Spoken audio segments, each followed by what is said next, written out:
Welcome to YouTube Pedia. Discover the greatest stories from history, science, and beyond. If you're curious about the world, subscribe now and join our journey through knowledge. Let's get started. The rise of the Marx Brothers, from humble beginnings to comedy icons. In the grand tapestry of Hollywood's golden age, few names shine as brightly and as mischievously as the Marx Brothers. They weren't just comedians, they were revolutionaries of laughter, masters of the absurd, and pioneers of a brand of humor that still echoes through time. But how did a group of siblings from humble beginnings in New York's Lower East Side rise to become some of the most legendary figures in entertainment history? This is the fascinating tale of their journey, filled with struggle, perseverance, and a relentless pursuit of comedy. The roots of madness, a family destined for laughter. The Marx Brothers were not born into privilege, nor were they destined for greatness, at least not at first. Their story began with Samuel and Minnie Marx, a pair of German-Jewish immigrants who settled in New York City in the late 19th century. Struggling to make ends meet, they raised their children in a cramped apartment, never imagining that their boys would one day become the most famous comedic troupe in the world. There were 5 brothers who would make up the core of the act: Groucho Julius Henry Marx, Harpo Adolf Arthur Marx, Chico Leonard Marx, Zeppo Herbert Marx, and Gummo Milton Marx. Each had their own quirks, but together they would form an unbreakable comedic force. Their mother, Minnie, was the driving force behind their success. She saw something special in her boys and, despite their poverty, was determined to make them stars. Early struggles and the birth of a comedy legacy. The Marx Brothers didn't begin as comedians. In fact, their first foray into show business was through music.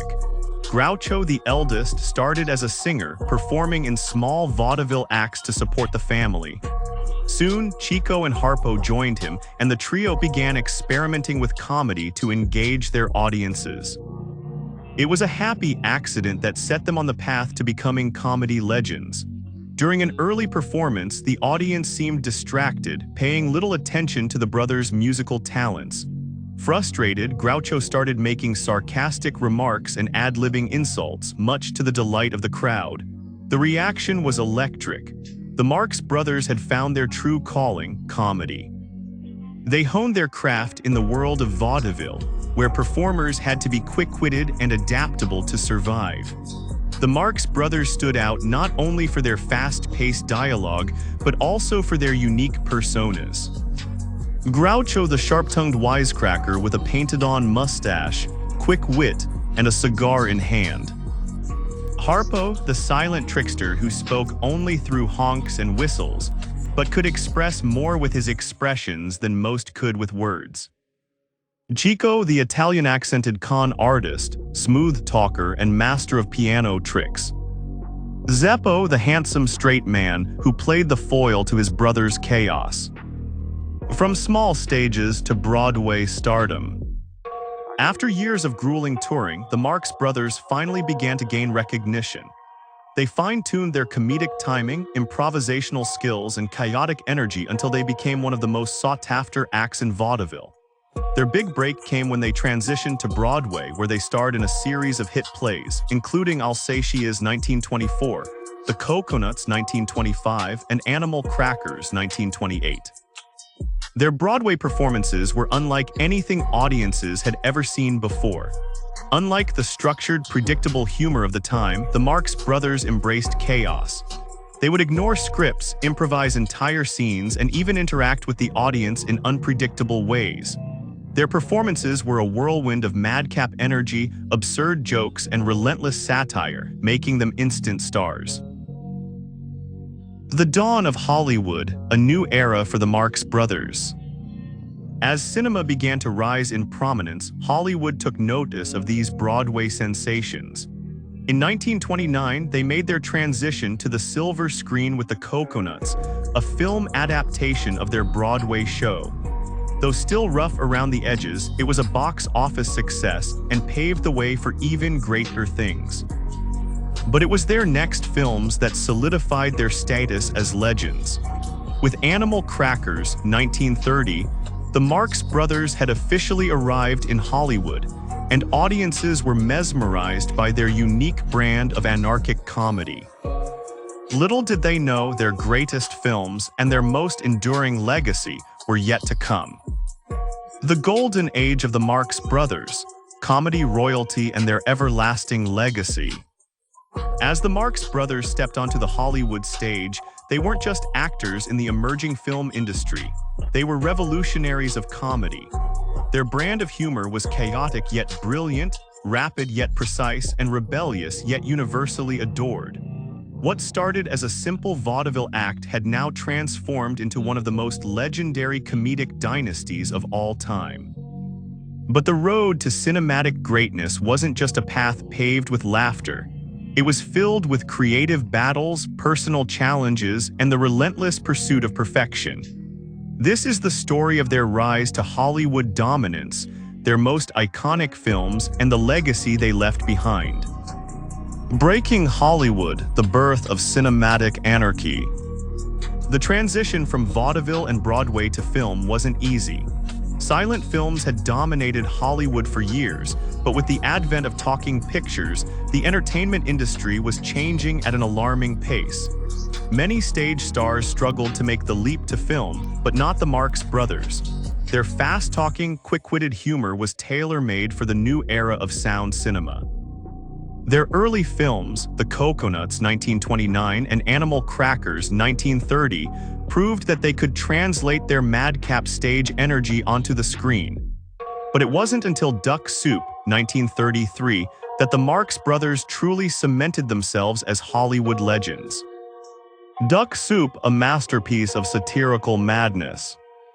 Regarded today as one of the greatest comedies of all time, Duck Soup was a film ahead of its time.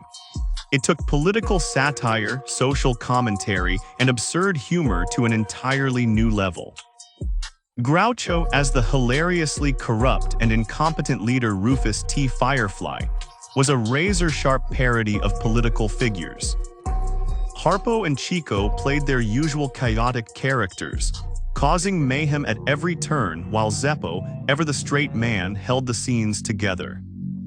The film's most famous moment, the legendary mirror scene, showcased their comedic genius and impeccable timing, a sequence still studied in film schools today.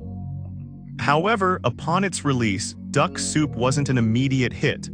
Audiences and critics didn't quite know what to make of its unfiltered madness and ruthless satire.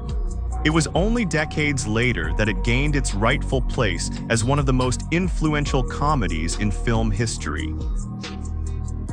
A string of iconic films. Following Duck Soup, the Marx Brothers continued their dominance with a series of classic films. A Night at the Opera, 1935, considered one of their finest films, this comedy introduced the legendary stateroom scene, where an impossible number of people squeeze into a tiny cabin.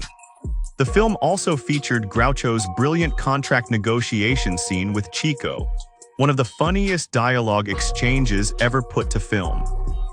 A Day at the Races, 1937, a madcap adventure set in the world of horse racing, showcasing the Marx Brothers' ability to mix slapstick, wordplay, and musical talent into one unforgettable experience. At the Circus, 1939, Go West, 1940, and The Big Store, 1941. Though these films had moments of brilliance, they didn't reach the same heights as their earlier works. As the 1940s arrived, Hollywood was changing. The Marx Brothers, once the kings of comedy, found themselves facing an industry that was shifting toward more structured storytelling and traditional humor. Their anarchic style, once so groundbreaking, was becoming less fashionable. The Final Bow, a bittersweet goodbye to comedy. By the early 1950s, the Marx Brothers were nearing the end of their cinematic journey. Though their later films never quite recaptured the magic of their peak years, their influence remained undeniable. Harpo, the silent genius, eventually retired from film but continued to perform in stage productions and television appearances. Chico, known for his lovable con man persona, struggled with financial problems but remained a beloved entertainer. Zeppo, often overshadowed, became a successful businessman after leaving the act. And Groucho, the most famous of them all, reinvented himself as a television star, hosting the popular quiz show You Bet Your Life, proving that his wit was timeless. In 1977, Groucho Marx, the last surviving brother, passed away. His sharp mind, boundless energy, and rebellious spirit had forever changed the world of comedy. The lasting legacy of the Marx Brothers. Though their era ended long ago, the Marx Brothers' influence still echoes in modern comedy. Their style shaped generations of comedians, from Monty Python to Mel Brooks to Saturday Night Live. Their films are studied in film schools, proving that their comedic timing and storytelling remain unmatched. Their jokes and routines are still referenced, proving that true comedy is timeless. The Marx Brothers weren't just comedians. They were architects of an entirely new form of humor, a blend of chaos, satire, and brilliance that no one before or after has ever quite replicated. They came from nothing, defied the odds, and turned the world into their playground of laughter. And in doing so, they ensured that as long as there is comedy, there will always be the Marx Brothers. And that, my friends, is the story of the greatest comedic dynasty in history. If you enjoyed this video, don't forget to like, comment, and subscribe to YouTube Pedia. Your support helps us bring you more amazing content. Let us know in the comments what you think and what topic you'd love to see next.